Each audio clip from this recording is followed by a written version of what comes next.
ต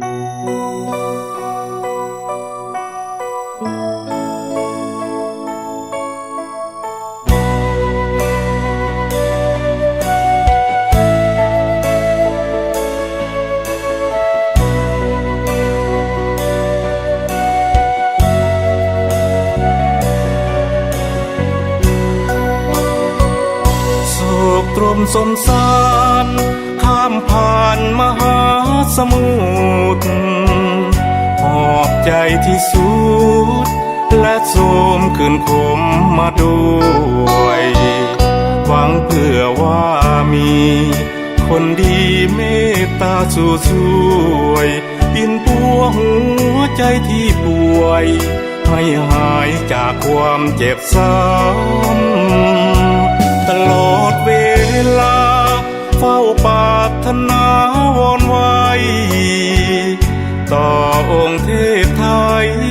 ช่วยดลกุศลน้อมนำจงพบดังหวัง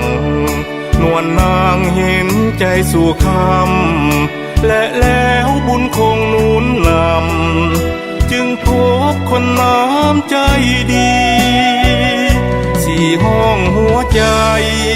อ้ายเคยดับไฟสนิทพออดีตชีวิตคืนคมเต็มที่แต่พอพบน้องได้น้องเป็นคู่ชีวิตห้องหัวใจทั้งสี่มีน้องส่องไฟสว่างอกเคยเป็นแผล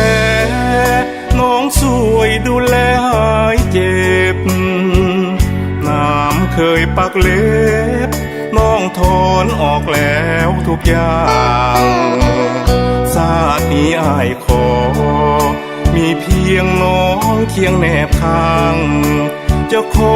หักเดียวเพียงนางสัวฟ้าสัวนิดนิรันดร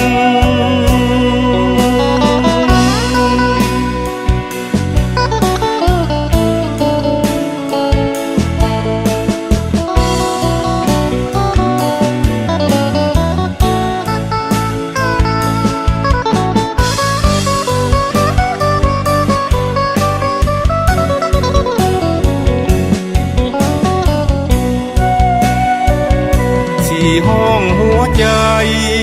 อ้ายเคยดับไฟสนิทพออดีต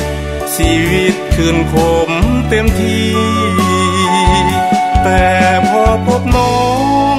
ได้น้องเป็นคู่ชีวิตห้องหัวใจทั้งสี่มีน้องส่องไฟสว่างอกเคยเป็นแผลน้องช่วยดูแลหายเจ็บน้ำเคยปักเล็บน้องถอนออกแล้วทุกอย่างชาตินี้อ้ายขอมีเพียงน้องเคียงแนบข้างจะขอหักเดียวเพียงนางสัวฟ้าสัวนิดนิรันดร์